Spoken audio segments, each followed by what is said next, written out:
Hey everybody, and here we are back in for an edition of Treys Chow Down Live on Friday. And in the house we got Chef Tim Love. Hey, how are you? Good, how are you, Tim? I'm good. Thanks for coming, man. I appreciate it. Yeah.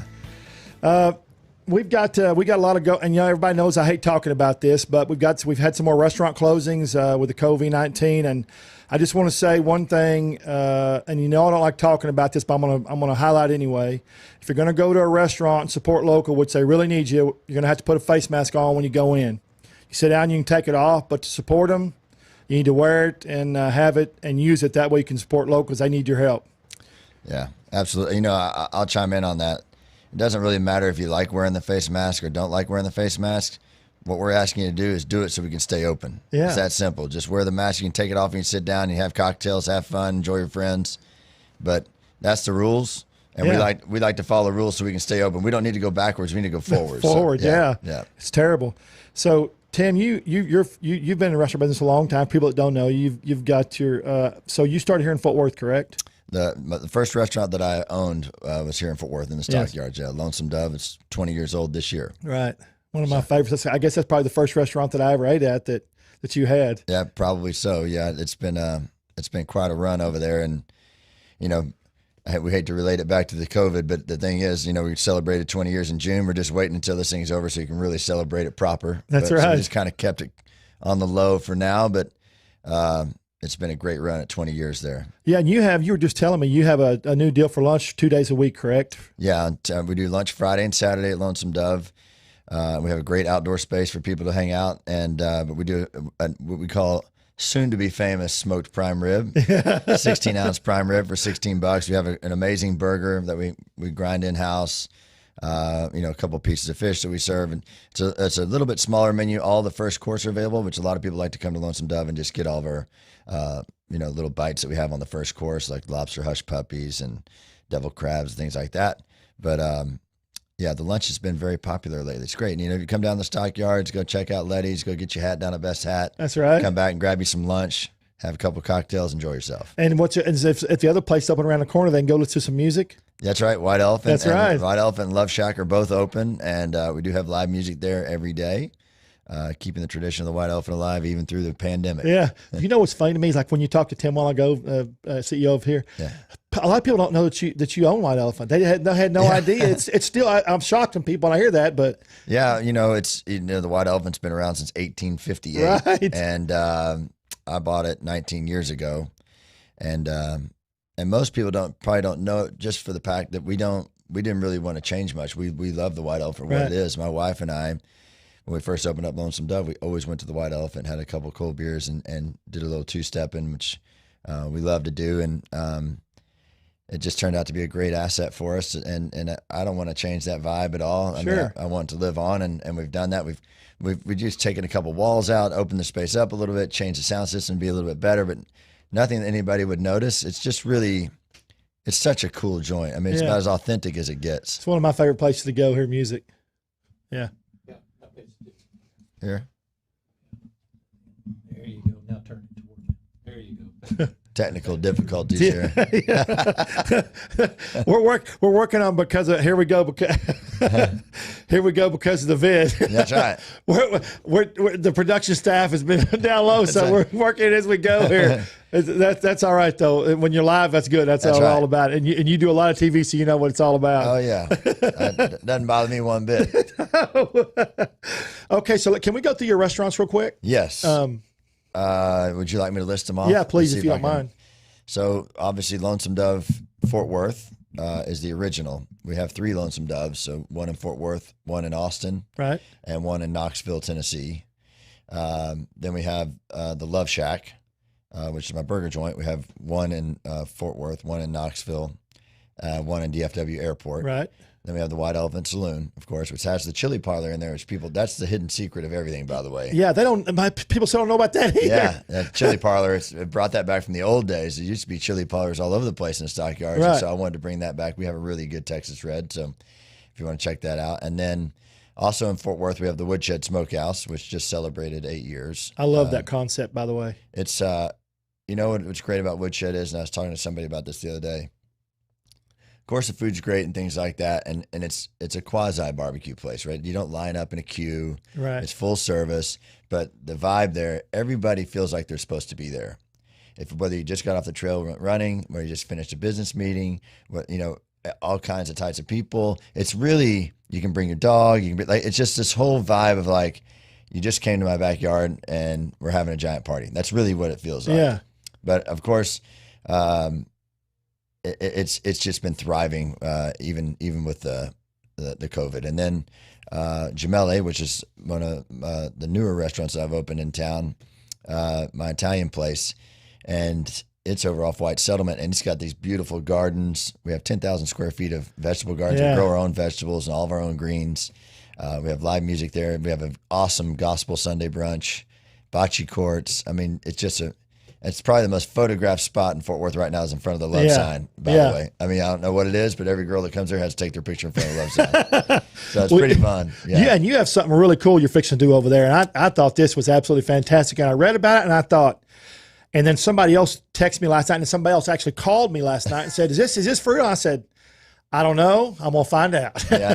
Because, sometimes media says stuff that you don't That's know. right. And, so I'm not one to really, my MO when it comes to opening restaurants and different things like that is I don't like to talk about them until they're open. Right. I'm not I'm not a scream from the top of the hills kind of guy, although most people probably think I am because of my personality. But when it comes to opening restaurants, I like them to be right. I like them to know exactly what it is. And I like to say, I'm going to open up on this day, and we actually open. Right. So I had to go before the zoning board, though, to get the zoning changed, what I want to do for this hotel. And we're created what we're calling a micro hotel. And it's 9 shipping containers that we've converted into these really spectacular high-end finishes hotel rooms with rooftop decks on them. And they're all separated, so it actually is very vid friendly. Right. And they're going to be all kind of like apart. They're going to be in a circle just along the back of the river. So right by the back of the river. So you'll walk behind Gemelli.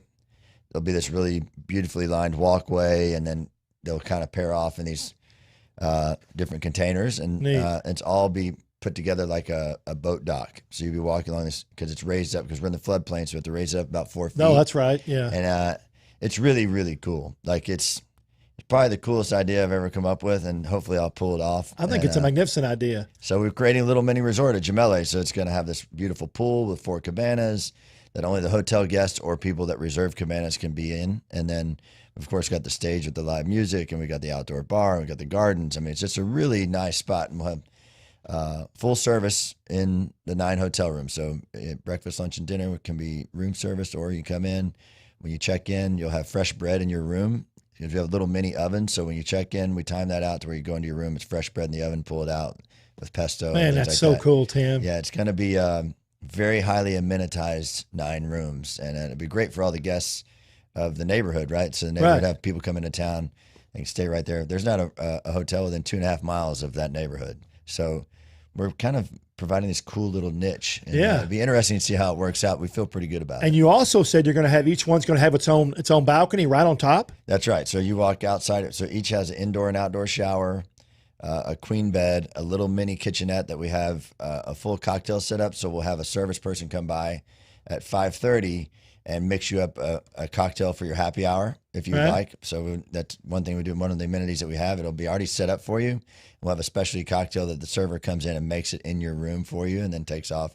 Then you can have it upstairs on your rooftop deck. So we have 140 square feet inside, 140 square feet on the top. That's just going to be fantastic. Yeah. And you'll be vid ready anyway. That's right. We're head to vid. That's right. So that's the new T-shirt. So, they probably sell. They'll probably sell. People are buying T-shirts like mad nowadays. I'll tell you. So I want to, I talked to you, but I want to know, because you and I talked about this, and I've talked about it. I told you to talk with Teaser and some other people, but when you go to bed at night, do you possibly say to yourself, what the hell could happen tomorrow with this thing? Yeah, it's been that way. Well, I'll tell you what it's been. So in Houston, we have three restaurants in Houston that we opened up on the 12th of March. And we closed them on the 17th. Wow. And that's really and on the 12th, we did Friends and Family. That was a Wednesday. It's also my daughter's birthday, so I remember that. And so then Thursday, we opened up, right? And and you could feel the vibe. And then Friday it got worse. And Saturday was actually our last day in Houston, and it's when they shut down basketball, shut down Everything. baseball, shut them. And I'm sitting here watching it live, like a sporting event. Yeah. And that pit in my stomach hasn't gone away since. Oh, and man. we've pivoted our business 15 different ways. When we shut down, first thing I thought of is I got to take care of the people that are worse off than me. And so we fed hospitality industry people for free for I guess it was like a month and a half, the whole time we were shut down. So we did lunch and dinner every day. You could come pick up lunch and dinner every day at our corporate office, and we served over 10,000 meals. You also kept your employees, correct?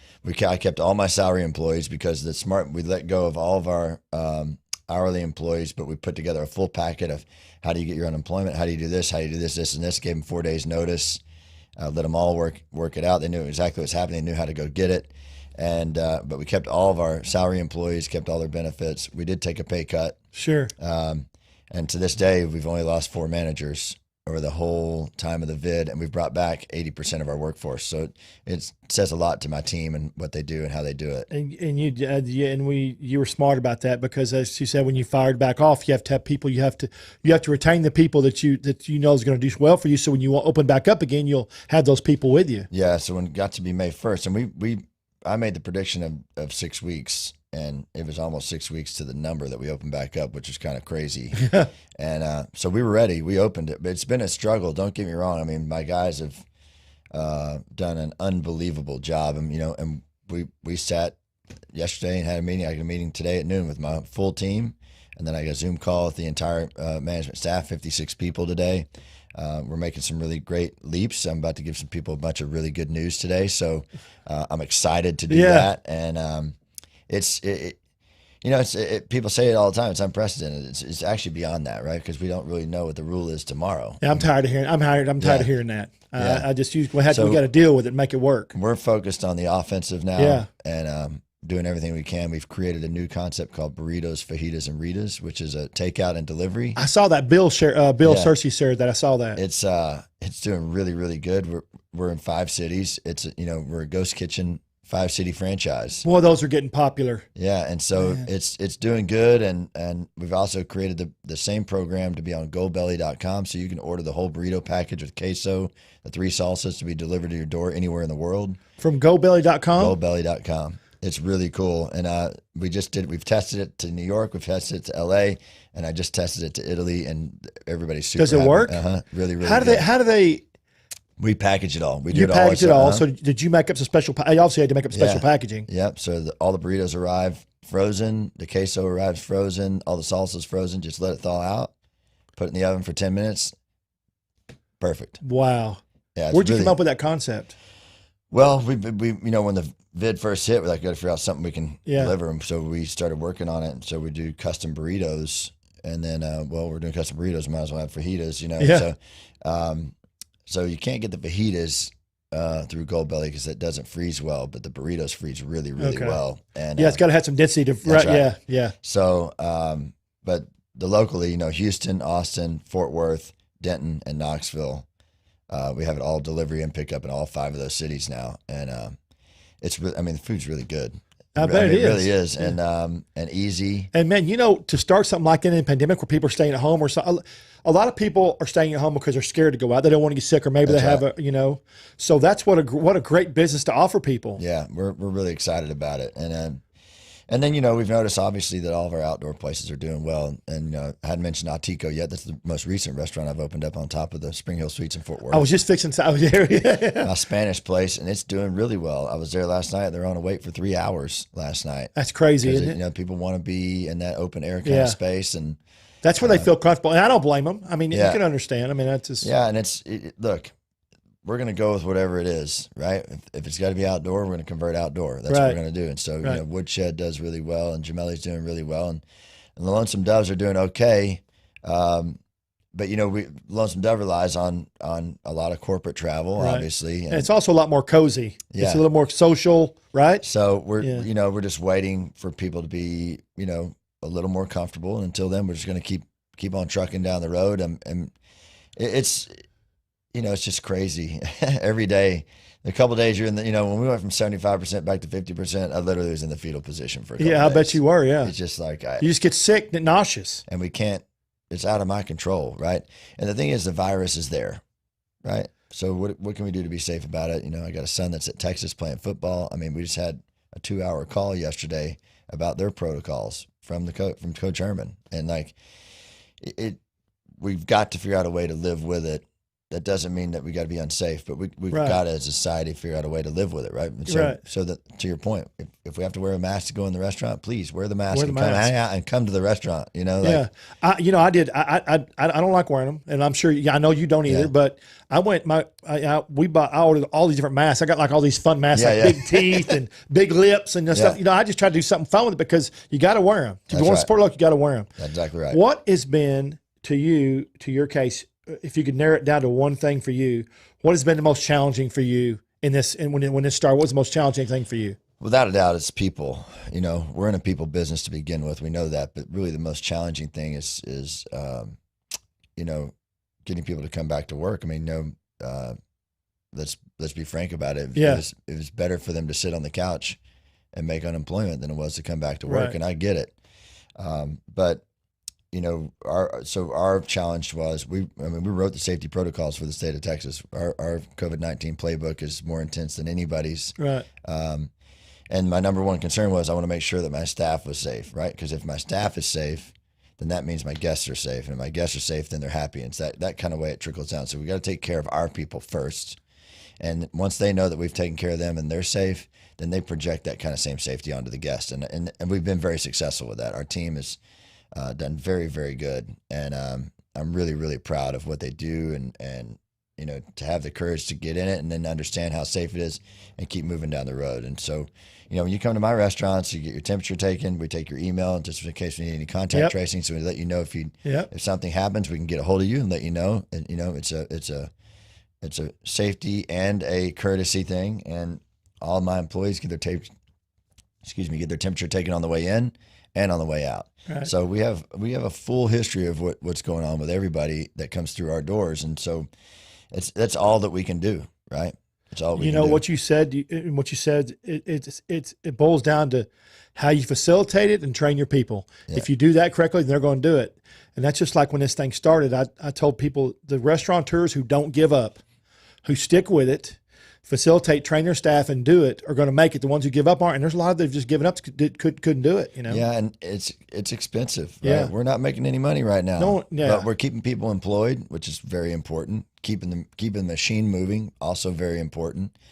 And we're bound and determined to come out on the other side of it. And we're aggressive, right? We're going to build a hotel in the middle of the vid. That's what we're going to do. Because we're looking to the future, right? And we've got people back employed. We got people happy, and we got guests that are very happy. And so now we just got to keep pushing and keep paying attention to the rules and keep doing what we can within the safety rules to keep giving people a great experience. You said something that really struck me, and I know what you meant. You said it's out of your control, and I know being a celebrity chef and a restaurateur and a guy that's owned your business, you've been in control of everything you've done. Mm-hmm. Everything you do in your business, you're in control of. But this, you're not, and it's got to be what feels the worst. Well, I think what the greatest word you could tell about what's going on right now is uncertainty, right? Right. My staff wants me to tell them something certain because that's what I do and I'm good at it, Right. right? I'm the leader. They're like, hey, chef, what's going to happen next? And the unfortunate part about that is there's a lot of times I don't know. Yeah. And so we're all looking for certainty. I think not just my business and not just my staff and not just my kids and not just my wife or me. There is no certainty right now. And until we get some genuine certainty, I think we're going to be living in this limbo for a while. Yep. And, gosh, I mean, think about how many different opinions there are of what is the right thing to do, the safest thing to do. I mean, Right. there's nothing that says it's the ultimate right. Right. There is, Right. all the way up to, and listen, I'm not a political person, but I feel like if the president stood up and just said, hey, this is if we do this, we're going to be okay. And then you're like, oh, it just kind of, we're looking for that, right? We're looking at that from our governors. We're looking at that from our mayors. We're looking for that from our president. We want them to stand up and tell us something that's certain. And yeah, and I don't think any of them know they can't. Right. They, And so that's nobody's where, going to stick their neck out there. They're afraid they're going to get chopped off. that's right. But somebody's going to have to do it, right? And we're doing it in our business. Yeah. We're standing out there saying we're going to do it. And I think, I just think everybody wants that. Like Americans, drop the right, left, all that. They want somebody to stand up and say, look, this is what we're going to do to get through this. And everybody's got to give it a shot. And we're not really getting that from, we're getting conflicting. Like you said, limbo. Yeah. So now here we are, same conversation. You get hit this way, you get hit from that way. You don't know. So I try to provide that for my team, the most certainty that I can, and let people know we still have a vision forward. We're not trying to go backward, and I think it helps. But so let's talk about something positive now, because I'm sure I'm sure a lot of people want to know you're successful. Where does your creativity come from when you create a new concept? Do you create a new dish? Where do you pull your creativity from? Well, it comes from what I think most people would say it's experiences. Gemelli is. I love Italy. I love Italian food. But, this one particular trip, I took my family to the Amalfi Coast. And love the Amalfi Coast, beautiful. And that's kind of the vision for what Gemelli is. It's bright and airy. And, I mean, there's no ocean, obviously. But, right. This elevated look of the dining room looking down into the gardens, it's all kind of from that vision. And I wanted to create something that was feminine for my daughters because most of my concepts are fairly masculine. Right. And quite frankly, there's nothing like it in Fort Worth. Right. There's not a comp to it. Right. And so that's what I wanted to create, something really unique. Right. But my creativity comes from stuff like that, going to places, meeting people, listening to people. I mean, listening to somebody's mom, like there's some unforgettable dishes to me sometimes that I remember, like my good friend Monique McConnell, her parents live in New Orleans, and her mom is a big cook. She used to be a baker, and one time we had probably one too many cocktails, and we were over at her house, and she made these scalloped potatoes, and they were just really good. So I'm sitting there taking some bread and just dipping them in the potatoes, and she looks at me. I'm like, I'm sorry, they're good, and her mom loved that, right? But I remember that dish, and so I'll take that kind of experience and turn it into something else from one of my restaurants, and that's what I'm talking about. Things like that it's all based on experience, and fiddle farting around and putting stuff together, or I go out to the garden and we have Chinese long beans that are going like crazy right now in my garden. I don't use them much, but I'll take those beans and I start coming up with all new dishes to do with the beans because I have them. Right. Yeah. So it's things that are in front of me is where my creativity comes from. I love what you said, because this is my restaurants. After we sold our restaurants and my website for promoting chefs and that's my passion.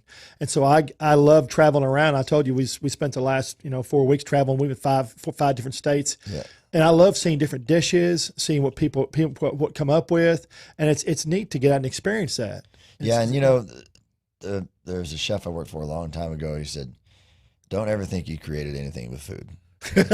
It's already been done. It's already been done. It's already been done. You may think you got some new combination or whatever, and it may be new to you without a doubt, but trust me, it's already been done. And once I learned that lesson, that's actually very true, right? So I may interpret it a different way or plate it a different way, or use, and it may be different, but the dish has been done. So what you're trying to do is find new ingredients and blend them into different something. flavor profile. Right. But any chef worth their salt will tell you they didn't invent anything. Right? It's out there, right? We didn't invent food. Yeah, no, we did. It's funny you said that. That shit's been here a long time. A long time. Yeah, it is. It's funny you said that because my girlfriend and I, we like to eat sweets as much as we do regular food, and we eat a lot of creme brulee. And so in this last 4 months, we've had I don't know how many different kinds of creme brulee. And I asked her last night, we were just sitting, I was at home before we went to bed. And I said, "Hey, so what's been your favorite creme brulee?" And she said, "It is so funny to me how different they taste, how people try to put their spin on it." Yeah. So I just like the regular old creme brulee, but to your point, chefs try to jazz it up or change it just a little bit to get a different flavor out of it. That's right. And, I love creme brulee too. So do my daughters, but and there's something to be said about creme brulee with just a little bit of vanilla in it. And the sugar's burnt perfectly where you can tip on it, but you can crack it easily. Right. Like those are the things that are hard to do, right? Making a perfect creme brulee is very hard to do. So, it is. So the way you hide that is you start adding a bunch of stuff to it, so it takes away the technique part of it. And that the Italians will tell you that a lot. Like Italians are, they use 4 or 5 ingredients in a dish, and but you got to do it right. Right. And it always tastes delicious. It's just, you're like, wow. So the more and more you add, right? It's like fashion, right? They always say, you get your outfit on, take one thing off. Right. Same applies to food. Just because you add a bunch of really cool ingredients to it doesn't make it great. That's right. What makes it great is taking a few really good ingredients and doing it properly. Sometimes simple is best, right? 100%. 100%. And, I have a lot of family living in Rome, in Italy. And I've traveled in, and I love the cafes over there, the street cafes. Oh, yeah. Very small. The food's always delicious. It's always fresh. And it's just something we've never been able to, I guess, because maybe we're just so many people in America, or the things are always want to be so big, but just something about a small cafe, kind of like Jamila, and fresh. And, you sit on the side where you take the street in and all the vibes. It's just it's just that whole, and that's what we're missing with the vid is, we want that closeness, right? That's what makes the restaurants great in New York. You're having dinner here and somebody's having dinner here and you really don't even hear them. You think you do, but you don't, right? But you love having them next to you. It's a vibe. When we opened up in May, I said the one thing that people don't understand that they miss about restaurants is the conversation that they don't hear. Yeah.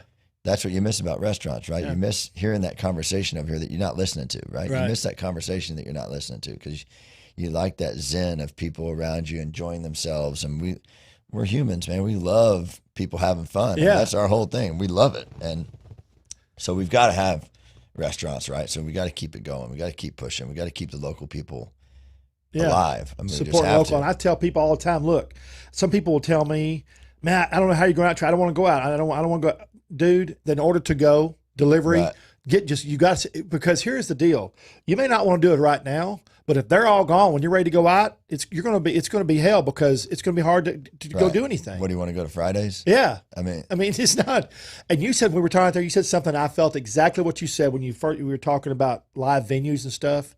And I want to talk about your concept you're doing, but live venues, you said you had to, because exactly what I thought. You said somebody will watch a concert online, or go to a drive-in one time, but it's not, the vibe's not there. You don't feel it. You don't get the feeling from other people or the music. Yeah, you want the energy. Right. You go to concerts for the energy, not just the music and not the people playing. You go for the energy of everybody around you. I mean, that's what gives us energy. Yeah. And and that's what restaurants do for people. I mean, think of people celebrate at restaurants.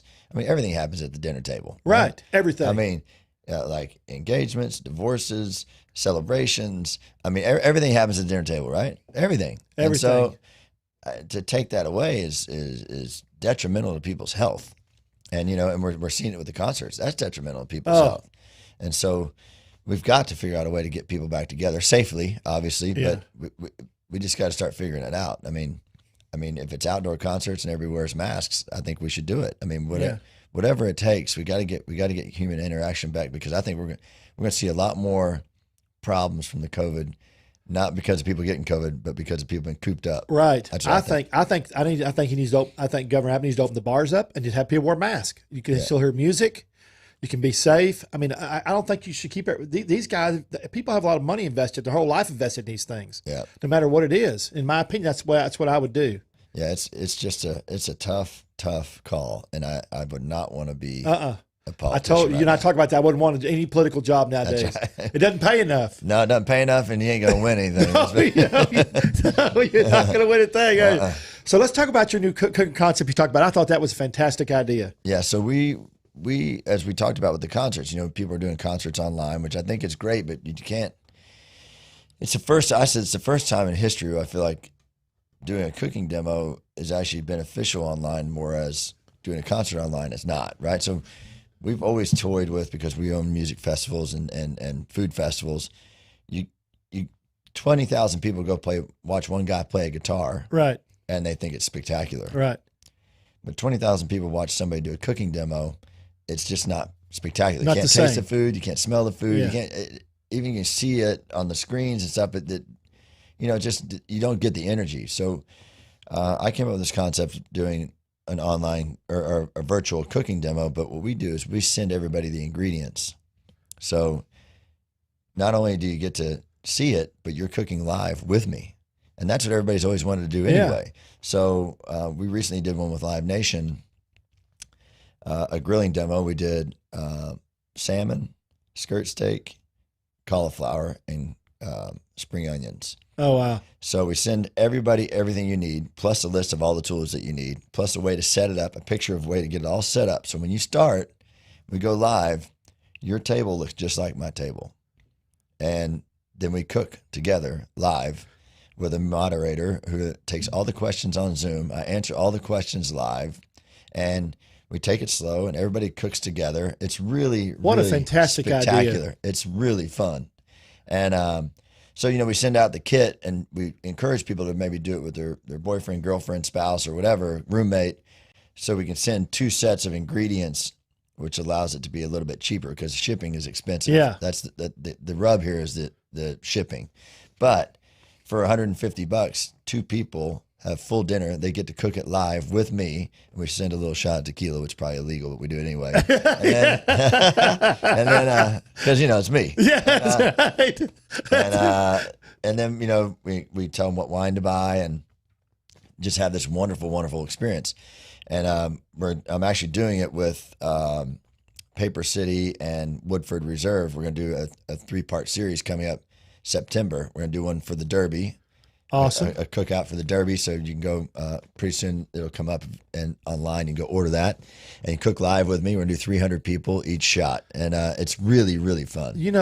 Basically they're cooking with a celebrity chef. And before this, they've never had a chance to do that. That's right. Never had a chance to, which is just a fantastic idea. Yeah, it's different than, you see a lot of live cooking shows. Right. And you watch it.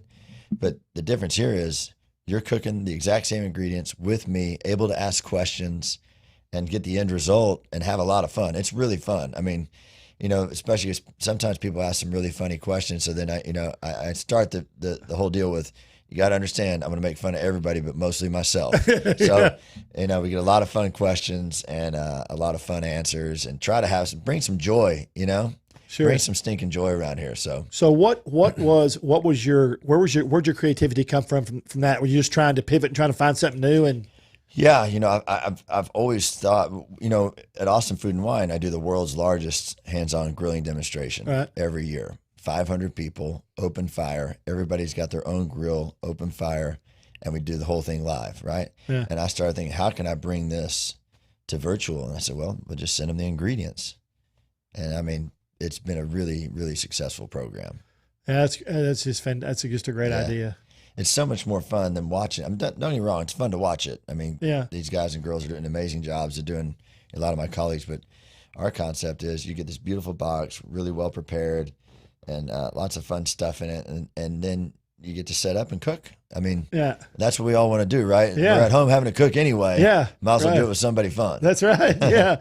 So so for people that are listening now, I want you to try to explain, when people come to one of your restaurants, you sanitize, kind of tell them about the protocols y'all are doing. Just, you don't have to tell them all, but just kind of a synopsis. Well, we have a 20-minute, what we call the 20-minute wipe down. So our hostess wipes all the doors and handles all that every 20 minutes. But our biggest thing is we want to make sure the people who are coming in are healthy and the people that are working there are healthy. So we take everybody's temperature on the way in. As long as you're below 100.4, you're allowed to come in. Yeah. Then we take your email address, and then you have to wear a mask now. And our staff has always worn masks since we opened on May 1st. And we have little bags you can put your mask in if you'd like, individual disposable bags. You can keep at the table. You can put in your pocket if you want. We don't care.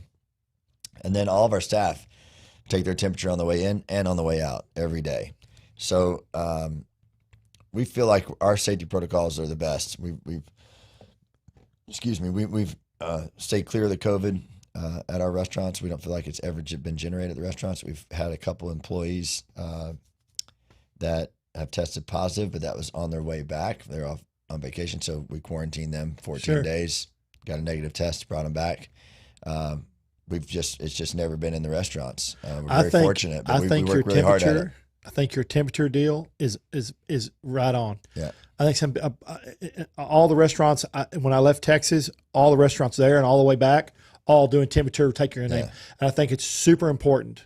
I don't know why some people don't want to do it, but I think it's important. Yeah, it's really not that big a deal. No, it's not. And, when we first put our COVID playbook together back in April, and I shared it with the governor and I shared it with the city of Fort Worth, and they're like, wow. I mean, and our playbook has a lot more in it besides what's happening at the restaurants. We're very high on people making sure they're taking vitamin C and zinc. These are the two things that fight the COVID the most. We want to make sure they eat healthy. We make sure you drink a lot of water. We lay all this out for all of our employees. It's really important to me for our employees to be healthy first. Right. That's going to be the biggest protection against any virus. And, you know, people aren't accentuating that enough, I don't think. Everybody's concentrated on getting a vaccine, which is going to be great, don't get me wrong, but we can concentrate on things that we can control, which is our own immune systems, how healthy we are. You know, I do yoga every single day. I encourage my whole office to do yoga every single day. These are things that increase your immune system. You do yoga? 100% every day. I try. I'm not going to tell you about my yoga experience. I tried it twice. It was not good. Yeah, Tim. you got to commit. You got to commit. It takes about 7 or 8 days to form a habit, right? And 2 times ain't enough. It's tough. It's humbling when you start doing it. It's humbling, but it's the greatest thing for you. And a lot of time, especially in these times, 45 minutes or an hour outside of the vid, just focusing on yourself. I'm going to start a new program coming up called Love Thyself, where I'm going to offer it free to everybody in the industry. So I'm trying to line that up right now and get. Oh, neat. You know, all these people that are having all this anxiety in our industry. Sure. I'm going to try. Oh, God, there's a lot of that. So at Mopac, we're big enough we can distance it and do an outdoor yoga class, and I'm going to pay for it for anybody who wants to come in the industry. So we're trying to get that started here in the next 30 days. I think it's really important we just got to get people healthier. The healthier we get, we got to get them more positive. That's what I'm saying. Here's what I have. Here's my problem. And you know, I'm not political either, but they sit at home or they sit by their radio and they watch all this negative beat down. Yeah. And so they stay negative and they feel bad. They feel down. They feel depressed. And I just wish I wish it was different for them to get out and be positive and have some joy in their life, you know? Yeah. I mean, I had a good friend of mine who is in the music industry, obviously, you know, getting beat up. Yeah. Bad. Came to Jamele. It's the first time he's been out since the 17th of March. Oh my God. And he came to his man, thank you so much for this. This has just been amazing. It's really what I needed. And that's right. That's what we need. Yeah. We need human interaction. We just got to do it safely, and we got to get that going, right? Once we get that, once you get that energy going, right? And I feel like that's where I really want to get this yoga thing going for people. Just something to concentrate on yourself, right? Not listening to. I mean, it doesn't matter which radio station or news station. Yeah. They're both on the wrong side of it anyway. Yeah. We need to be on is the side of how do we get healthier and how do we get moving. And it's not about the economy. It's about people. Right. It's about people. And what's left after that's right. After the vid. That's right. Listen, you were just at the White House last month, right? Yeah. Tell us a bit about your experience at the White House. What did you do at the White House? So, yeah, it was in June. So when we really made this, there's a coalition called the Independent Restaurant Coalition, which I'm part of, which we formed to represent independent restaurants in Washington, which has been very, very successful. The team there has done an amazing job. They had 2 seats at the table. I was there, Tillman Fertitta, the owner of Galatoire's. Oh, yeah. He was there. I was just there last week. Yeah, and so it was a great group of independents, and we were there fighting to get the PPP changed because the way it was designed was 8 weeks. The PPP originally was a 3-week solution for an 8-month problem. Right. So we went and fought to get that extended, and we did it. And we went and fought to get where you can spend more on rent and utilities and things like that, not just on employees with that money. And we were successful with that as well. And now we're looking at coming up on the next thing, which is the IRC is fighting very hard for $120 billion relief package, restaurant specific. And, we're trying to get what we need is some Republican support from like Texas. I mean, Cornyn has signed on, which is great. We've got a lot of Democratic support, but we need some Republican support. What we need is all of them to come together. That's right. And the problem right now is they're still fighting. I just wish they could just. We got to get a solution. And I'm not one to give people money just to give them money. I don't think that's right. But I am one to give people money for those who are hustling and working hard. There's always going to be that few, though. You know how that is. You can't, know. But I want people to, if you're showing you're trying and all that stuff, I think, if the thing is, we didn't choose to shut down. No. We had no choice. Oh, yeah. So when you do that to somebody, you got to give them some support. Right. I believe. And so, and again, unprecedented times like we don't talk about, but you know, we're going to fight for that. I'm going to continue to fight for it. And the experience of the White House, honestly, and I don't care if you are Republican or Democrat, if you like Trump, don't like Trump. I'll tell you this: you walk into the White House, it's an emotional experience. Sure, it is. Yeah. And meeting President Trump was phenomenal, and meeting Vice President Pence was phenomenal, and it was really, really cool. And seeing Trump face to face will give you a much different opinion than what's painted in the media. Right. He listened to every single one of us. I mean, I was shocked. I was expecting to interrupt and go next. Because it's not, because you do a lot of TV, you know, what you see on TV, even though it's just not what somebody portrays in real life, if they love and are passionate about their job. Yeah, and if you get person to person with somebody, that's where you find out who they are. And he listened to every single one of us. And when I said, look, we're not asking for any more money right now. We're just asking you to extend it.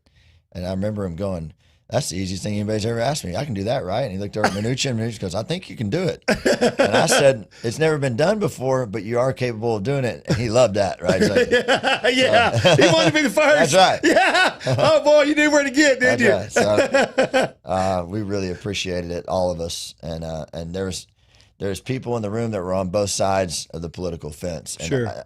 And that's what I loved about it the most. Was there any tension, or was it all okay? It was all great. That's awesome. But we we all are, as restaurants, we're all in it together. Everybody's in the same bathtub. So it was really good to see everybody come together and, say their piece about what they wanted to do. And he listened to every one of them. And I do believe that he is on the side of helping that out. I believe it. And, but it takes Congress. Right. And it takes There's a lot of balances and checks to keep everybody honest. Which is good. Yeah. Which is good. Could you imagine if we didn't have that? Yeah, oh, Lord. It'd be a rough time. Right? But I'm excited for the future of restaurants. We just need to get there. Right. And I keep telling everybody, it's never going to be back to normal. You've got to create. You got to adapt. Yeah. A new normal. It's like this. I describe it like this to my staff in the restaurant business. Imagine this mountain that you used to hike all the time that you loved. You loved hiking this mountain, and you got an awesome trail you go up. Every time you go up this trail, you know exactly where you're at. When you're halfway up, you know how far it is. You get 3/4 away, you know where 3/4 away is, right? You have your markings on your trees of where you're at and all that stuff. Well, guess what? Somebody just closed that trail, and you're at the bottom of the mountain, and you got to figure out a new way to get to the top. Right. That's exactly where we are. It's the same mountain. Same mountain. You just don't know how the hell to get different there. Route. You got to pick a new route. And if you think you're going to go back on the old route, you're mistaken. Yeah. It's not. The old route is closed. So you've got to pick a new route. You know the mountain, right? You know what the mountain is, but you've got to pick a new route to get there. And if you think like that, you'll be a lot better off. Kind of like the Marine Corps. You have to adapt, improvise, and overcome. That's right. Because if you sit there thinking that gate's going to open back up, you're fooled. Yeah, yeah. You're not. It's not getting back to normal. Yeah. You've got to create the new spot. And I think in here where the problem lies with the average person that doesn't want to, they're at home thinking it's going to go back to normal. They're waiting, and it's not going to go back to normal. You're going to have to adapt to the current situation to where you feel comfortable. Each individual feels differently. Right. That's right. And go out and do what you got to do. Make choices. That's right. Yeah. And so that's the only certainty I can give to my team is that we're going to create a new path. It's not the new normal. Right. It's what it is. It's what. Yeah. I don't like the new normal term. I don't like it because that's not real either, right? It's just normal. Yeah. Now it's normal. Yeah. That's it. And it's not going to go away. Yeah. I cannot imagine. I watch people. I go out all the time and I watch people. And how people are kind of varying now, and like they'll walk to the side of you or stay back. And I mean, people are really starting to get in and kind of pay attention. And I think if you let them, each person make up their own choices of their own rule, not force them, except they need to wear a mask. It'll all work itself out. But they have to have that option to be able to do that, not force it down their throat. Agreed. And we see it in the restaurants for sure, right?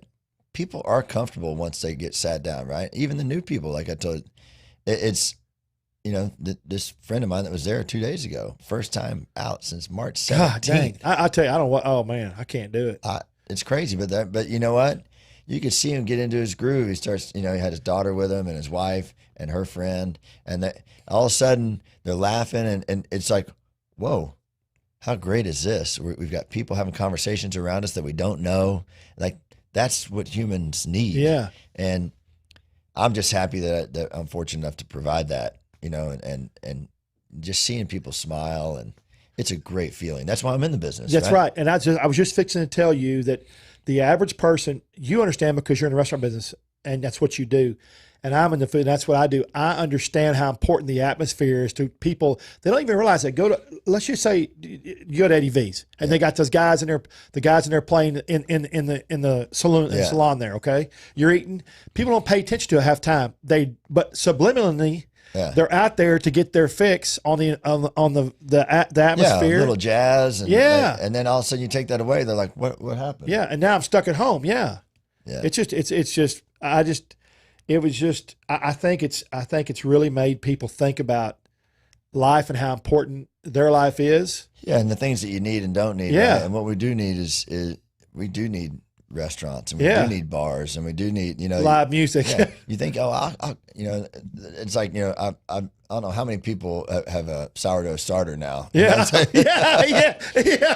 Everybody's a baker now. You know what I'm That's saying? funny. So like, I ain't gonna do. I'll make a sourdough starter and make some bread. But then even that gets old because you know what? You're cooking the bread for you and your spouse or your girlfriend. Be like, I want to cook bread for my friends to come over and hang out. So at the end, we've done all these things, right? We've been through all that system already, and it's like now it's time for us to get back together. And but we got to do it safely, right? And nobody knows what that is just yet. That's the whole. Do you think we'll ever know? What do you really think? Well, I think we'll be able to adapt, but do you think everybody's ever really going to know the real? I don't. Who knows? There's a lot of opinions I have, and I don't want to get anybody upset. Yeah. But I'm gonna live my life by the rules, but I'm gonna live my life. Right. And, that's what I do. And I want to, because I want to keep everybody safe. I want to do my part to make people feel comfortable. But it's just not going to go away, even with a vaccine. Like, because you think about, we have a vaccine for the flu, and half of them are going to take it. 60,000 people die a year from the flu. Yeah. With a vaccine. Yeah. So, sometimes, it's just, it just is what it is. I don't know how else to say it. I can't get it. So. You said you licked the rail at Walmart. What'd you say? I'm gonna lick the rail at Walmart. Still couldn't. Yeah. Hey, so and I'm not trying to pin you down, but I'm going to ask you, what is your favorite dish of all your restaurants? Like, if someone wants to ask you, Tim, what is one of your most favorite dishes? Not maybe different, but the most at any of your concepts. What would it be? I guess there's different concepts, so I guess that's kind of hard to ask. But I mean,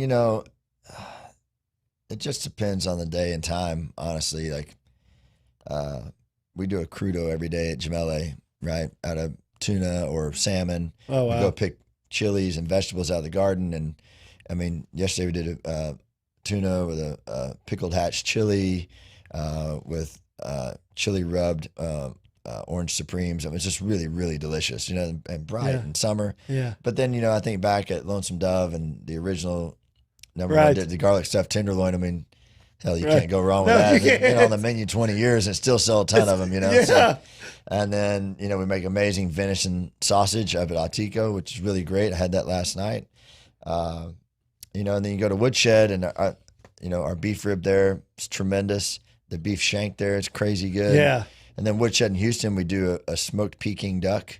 Oh, I love Peking duck. It's unbelievable. And we do it like our own version of it. We peel it all back, and then we take the bones, we double fry them, toss them in hot sauce, and you pick all the meat off the bones. Oh. I mean, I love that dish. Is there anything that has a flavor profile close to Peking duck? It's just so unusual. Yeah, it's so good and rich. And and the double, I love the double fry on the bones. That's like my favorite. That's a chefy dish. Yeah. How'd you come out? Yeah. There's a comedian, Bruce, and he said the bones. He talks about chicken. Yeah. And he said someone said one time, I said something to him, but he said that's not gonna make me mad. You want to make me mad? Tell me the Popeye's closing down because I'll burn this place to the ground. And then he said I go to these places to do these shows and they bring me 10 wings. I look at them, 10 chicken wings. You better cook 50 and keep them coming. Some people just like to eat that, eat that wing. And we take that spine of the duck and we chop it in pieces and double fry it so the meat gets crispy, and then we toss it in hot sauce. That's Korean hot sauce. Would you just think about Well, that? when I was in the Bahamas, so my family and I always go to the Bahamas on the 1st of January because obviously I don't see my family the whole month of December. Right. I'm so busy. Busy. And so we've always made this pact that I'll take, everybody on the 1st, and we go for 4 days down. We used to go to Atlantis. Now we go to Baha Mar, but we always go there. Right. And so we're at Baha Mar this year, and there's a Chinese restaurant there they had an unbelievable Peking duck. And I'm like, man, I need to do a version of this. And they double fry the bones and all that other shit. And so I came back and designed it. It's only at Woodshed in Houston can you get the duck, and it's really, really good. I got to tell you, my first experience at Woodshed when you opened up over here in Fort Worth, I went and it was very good. But then the guy said, "Hey, do you want some? Was it smoked? It was a smoked dessert. Oh yeah, smoked chocolate pie. I was like, I looked at him. I said, "Are you new or something?" He said, "No." I said, "They're not smoking." He said, "Yeah, we are." I said, "No, you're not." I said, "Bring it to me." It was good. Yeah, it was good. Yeah, we cold smoked the chocolate, and then we turn it into a whipped, basically like a chocolate cream pie. But yeah, I literally thought he was just messing with me. We've done some fun stuff. We smoked the flour there to make chocolate chip cookies with. And so you smoke the flour, so when you make it, it has the smoke flavor. Yeah. So we do what people don't realize about Woodshed is it's about the wood, not about smoke, right? So we use 5 different kinds of wood, and we steam with it, we roast with it, we grill with it, we marinate with it, and we do a farro dish there that we cook the farro with a chili rub piece of hickory wood wrapped in cheesecloth into the liquid while we braise the farro. And so it gives us beautiful woody flavor, like you would flavor a wine, right? But no smoke. And so fun things like that we do at Woodshed that really influence the flavor of the food. And it all came from the idea of me thinking, well, if you can take wine and influence it with oak, why can't I do that with food in every sense of the word? And so that's how Woodshed was created, is trying to influence food with just flavor of wood, not necessarily smoked. But we call it smokehouse because that way Fort Worth understand what it is. Because that's like something that they can identify with. Right. You know what's funny? I bet if I took a poll, not you because you're the chef, but if I took a poll of people, they'd think you were taking those cookies and putting them in the smoker after they were done. That's right. You know? Yeah. Exactly right. Yeah. Or cooking them in the smoker. Yeah, right? cooking them in the smoker. Yeah. That's funny. Yeah. Because smoked salt, smoked garlic smoke, all those kind of spices are becoming really popular because all the TV shows of smoking and Texas craft barbecue and stuff. Yeah, barbecue's big. Oh, that big market's gone wacko. Yeah. Oh my gosh. And it's awesome. I love seeing these young people doing new things. The barbecue's expensive. It's a craft. It's cool, man. Yeah. It's really cool seeing people do fun, new stuff. I mean, that's the greatest thing about food, man. I love watching everybody do all this cool stuff, and I love learning it. All of a sudden you see something like, I've never seen that before. Back to our conversation. I'm sure it's been done, but I've never seen it. Yeah. You know what I mean? Yeah. I have a quote I made 5 years ago when I worked for magazine. My quote is, food is exploration of the palate. Try something new. You just might like it. Because I think everybody ought to try something new. Not be in that all rut. The time. I used to pay my kids $1 to try something new. Yeah. That's what it was. They were little, like they're 2 and 3 years old. We were at the Spotted Pig, which is like taboo now. But it used to be really cool, right? Yeah. And they had raw oysters with a really good mignonette. This is when they're 2 and 3, and I paid them each $1 to eat the raw oyster. It's really, that's. And my kids love to go out to eat, and they love to try new things. They don't get excited about it when they don't like it, but they'll do it, right? It's almost like it's understood now they have to try it. And so now when we went to Italy and went to the Amalfi Coast, we had a 22-course meal, and they never got bored. They were interested the whole way. Like, it was really, really fun. Cool. Yeah. Tim, I've enjoyed you being here so much, man. I appreciate everything you're doing for Texas, the restaurant industry, and everything you're doing to help get COVID over with and keep it positive. I really appreciate it. Heck yeah. If people want to follow you, what's your social media? Just Chef Tim Love? Chef Tim Love on everything, Twitter, Instagram, and on the website, cheftimlove.com. Right, and your website, it's got everything there. Everything there, and that's where I also go order the burritos, fajitas, and Ritas. Yeah, burritos, yeah. Definitely, if you want that delivered, go check that out. And then goldbelly.com to get the frozen ones delivered to you all around the world. GoBelly.com. I can't wait to promote. That's cool because I told you my shows are all over. That's something I can put on. That's really cool. It's just a fantastic idea. Yeah, I'm really excited. Thanks for having me. Oh yeah, thank you. Yeah. So next week, same time, same bat channel. If you go to TreysChowdown.com, You can go to see all our chef blogs. You can see our food blogs. You can see our shows, anything from wherever you are. It's all there. And then, of course, we're on the Country Network and their website. You can go to watchtcn.com and get all the old episodes. Tim's episode will be up there. And we really appreciate y'all watching. Please, I'm going to tell you one more time, it's important to me that you support local. Get you a face mask. If you don't want to wear a regular normal face mask, get you a fun face mask. I got them everywhere. And hell, even 7-Eleven selling them. I know. Face everything. They're $2.99, man. Just wear one into the restaurant. Take it off when you go to the table. Messaging on my thing and telling me you don't want to do it. It's stupid. You got to do it. You have to do it. Sometimes we have to do the things we don't want to do the things we want to do. That's right. And that's just what we got to do. Got to look at the end result. End result. And the end result is not going to take place for another year or two. I feel that. So that's just, please support local, to go, delivery. Check his burrito website out. See y'all next week. Thanks for watching. Adios.